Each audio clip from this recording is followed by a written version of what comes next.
Okay, we have two special guests joining us on the big deal announced by Ola Electric today. Avnish Bajaj, the founder and managing director of Matrix India, an entrepreneur, a very successful investor. We also have BVR Subbu, a board member of Ola, a veteran of the auto industry.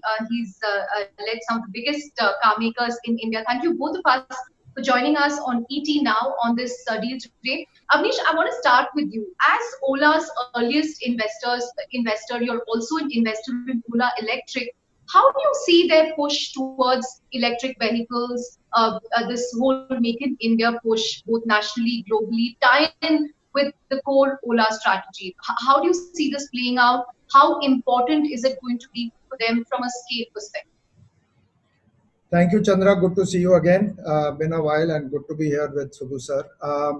Look, you can't get away from the fact that if you are a mobility company, electric mobility is the future. I think the strategy starts at that simpler level, right? And it's something Bhavish has articulated a while ago. I think the second layering of that was that you can't have in a country with a GDP per capita like India, the electric, and all the governments have been encouraging the EV use cases. They're giving subsidies, but no business should be based on subsidies. It just helps get things off the ground. So the electric vehicle use case in India that will be most earliest adopted is going to be commercial electric vehicles, right? Which is related to mobility of masses and commutes, as opposed to personal electric vehicles like the famous ones we hear of Tesla and so on and so forth. So I think that's been the strategy from day one. I'm sure we'll talk more about this particular acquisition, but that's been the strategy which is very core to Ola as a group, because Ola has mobility as its core focus and electric is the future, and Ola Electric brings both together. Right. Mr. Subbu, I want to bring you here. Bhavish Aggarwal, the founder and CEO of Ola, has specifically said that this is going to be the future in a post-COVID world. But as a board member of Ola Electric, also a veteran of the auto industry in India, how well positioned is Ola to bring its first electric scooter to the market in 2021? In terms of the back end, in terms of the battery and the charging infrastructure, how far are we from a launch? Well, are you talking specifically in relation to the acquisition of Etergo? That's right. Well, from what we've been discussing at the board level, the strategy is primarily to create a global company. So I think that's why it started with Etergo. There would be learnings from that global company and from the global product and from the global market, which will then be transposed or layered onto the Indian market requirements and so on. And then a product will be created or in a sense, architected, in a sense, to create what Indian consumers want. So how far are we away? I would say you would, if in Europe, maybe 4 months away. In India, maybe a year away. That's what I would expect for Etergo. It probably a little longer. They haven't brought the board up to speed on their exact India plans. I mean, they have talked about the global plans. I think you have to see it in that context. Ola Electric, from what we've known on the board, sees Etergo as a global company with a global product, meeting global consumer aspirations and global consumer requirements. Why have they chosen Europe? Europe, unlike America, is not built with a lot of suburbs and so on. You have fairly small inner cities and so on, fairly crowded in a sense, with slow, narrow streets and so on. And the use of two-wheelers is not, is not something new to Europe. Let's not forget that Peugeot and Labrador were born in Italy. The motorcycle really took off in the UK, in England, once upon a time. So I think it's taken on from there that really they want to build that. That is really the approach that Ola Electric is putting in there. You're talking of global products first. So Chandra, just to add to that, I think picking up on what Subbu sir is saying, I would think of this as building the best, bringing the best of world design capability to the best of Indian manufacturing and supply chain, right? So I don't want to overplay this, but how a company like Tata Motors acquired one of the most high-end companies in the world, and then that company was doing very well until this crisis. So uh, the design is truly world class. Obviously, the part of the sequencing of what Subbu sir is saying is because we have to indigenize and Indianize this design for the Indian conditions. Therefore, global is first, and then India is second. But that's really the way to think about it. So, I think you I should think I think it's a further, Avnish, Right. in the sense that what I believe Etergo brings is the capability of design. I believe the capability that Etergo brings to bear for Ola is probably matched by only two Indian manufacturers. Only two Indian manufacturers in the two-wheeler space, and I'm saying this without batting an eyelid on that. Etergo has some exceptional competencies, and it's Right. those competencies that I think will see you creating a new product for India based on global best. That is it. Right. Global best motor technologies, global best controller technologies, global best all kinds of there are a variety of things that Ola is looking at, which I'm not privy to or I shouldn't be talking about. So I leave that at that. But this is the kind of thing. Ola also sees, I think, the question that Ola Mobility Electric sees this, that it is part of an ecosystem that will grow in India. I think that's it. Right. It sees itself as one part. It's not, obviously, there's going to be a lot of players who will actually have to get together to make the electric mobility, so to speak, revolution happen in India. And I think Ola's work with Right. Etergo is a very good first step. Right. Avnish, if I look at Ola today, you have the core, cab aggregation business. And, last week, Bhavish said in a note how that's kind of suffered because of lockdown, down 95%, because of which they had to undertake layoffs. They are also, very ambitious in the financial services space. They applied for an NBFC license.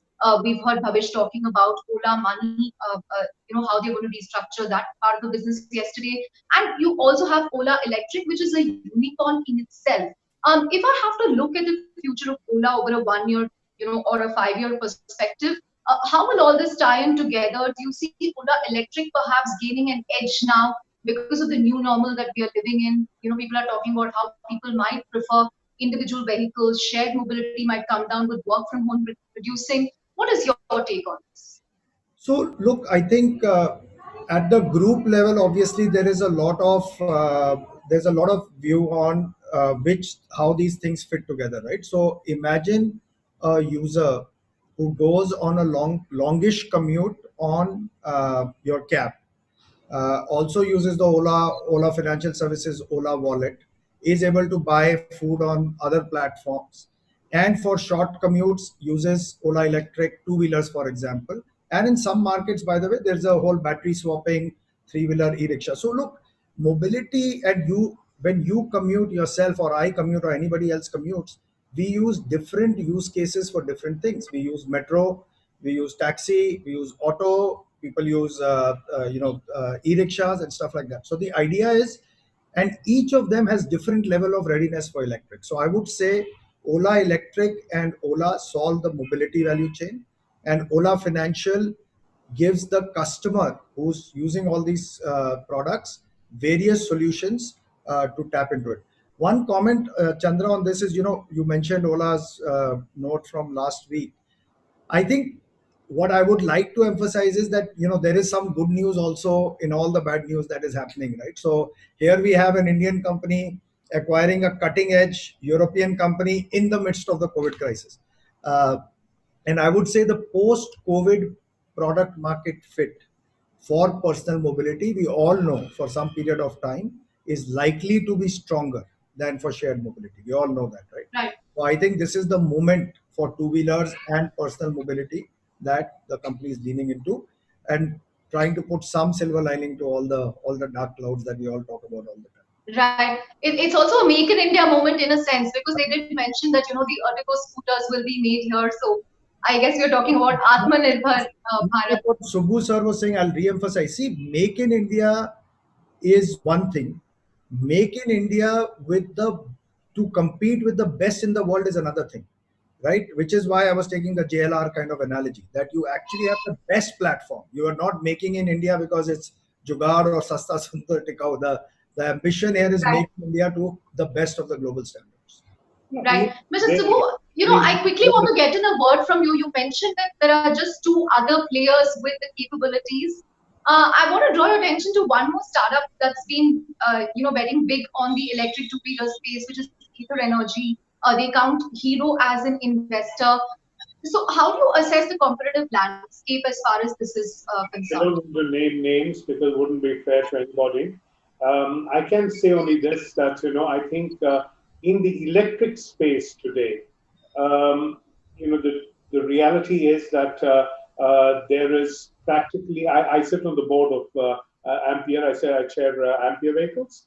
Ampere is probably the one electric two-wheeler company that's localized enough to go to ARAI with an India-made motor, with an India-made controller, with all Indian aggregates, and probably 95% plus localization. The first one to go to ARAI. I would know that simply because I also sit on the board of the company that makes the motors. So I sit in companies across the EV value chain. So I realize, so when you're making a cutting edge design is one thing, localizing that and then productionizing that to consistently consistent quality with consistently high levels, high volumes, and then successfully making money on those in the marketplace. You can start selling gold at the price of copper. Obviously, you'll be successful, but can you sustain yourself? That is the reality. Right. Anyone who sells gold at the price of copper can. Obviously, you'll have queues outside his door. But is that a business? I mean, I don't know. Maybe I'm old-fashioned. Right. We're running out of time, so I'm going to take one last question with Avnish. Avnish, this is not just as an investor in Ola, but as one of the biggest investors in the Indian startup ecosystem, as a successful entrepreneur. How do you assess the current prices compared to the previous ones? In the last few weeks, we've seen some grim news from unicorns in India. So how is the next year going to pan out? Have you kind of paused on investments at this point? Are there still some segments that will do well? No, we haven't paused on investments. There is a natural ebb and flow that happens when a crisis happens. System goes into a shock. So whether we are ready or not, we weren't seeing any good investments coming. And generally, it takes about 6 to 9 months to settle down, just from the ecosystem perspective. How do I see this crisis, Chandra? You would have read exactly what I've read, which everybody is saying. This crisis is unprecedented. It has never been seen. Yada yada yada. Right? It's health, finance, economic, all of that stuff. That's all true. I think there is two big differences I have seen this time. One, the entrepreneurs are the most resilient I've seen them in my history of investing in India. Very resilient, very resourceful. The cuts that you're talking about, if I'm running a company, I have to hit 100 in, call it 12 months. The cheese has moved on me. So I will build a certain cost structure to hit that 100. Now the cheese has moved on me. 6 months have been taken out of my life, or 9 months have been taken out of my life. And that 100 by definition will be 60. It doesn't mean I can't hit that 100 again, but it will be 60. I have to change. I have to change my cost structure, right?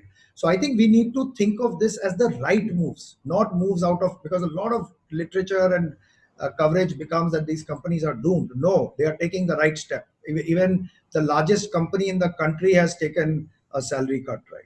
So I think it's the right move. It's being done by the most resourceful entrepreneurs, and I think that's one big difference. Second big difference, very quickly, never seen this level of digital adoption. So while We are all worried about the health crisis sitting in Mumbai, even more so. Uh, I think the economic crisis is also going to be painful. I do believe, and I know this has been covered before, but I do believe that digital companies will come back the fastest. In different sectors, there'll be different ones. We are seeing some companies that actually not benefited, but saw an uptick in the crisis. I don't want to talk too much about those. Those are also talked about EdTech, grocery, all of that. But most importantly, we are seeing a very rapid rebound for the digital companies in the post-lockdown era. That will also slow down. I think we'll see this revenge kind of situation Right. for 2-3 weeks. Right. But overall, these two are the big differences: quality and resilience of founders, and the pace of digital adoption, which gives the digital economy some foundation to bounce back faster. Right. Here's hoping for more all-round resilience for founders, people running businesses. But on that note, Avnish Bajaj and BVR Subbu, both veterans in your respective fields, thank you very much for joining us on ET Now for the special conversation on Ola Electric's plans to really push the pedal as far as the electric two-wheeler market is concerned, both nationally and internationally. Thank you so much for talking exclusively on ET Now. Thank you, Chandra.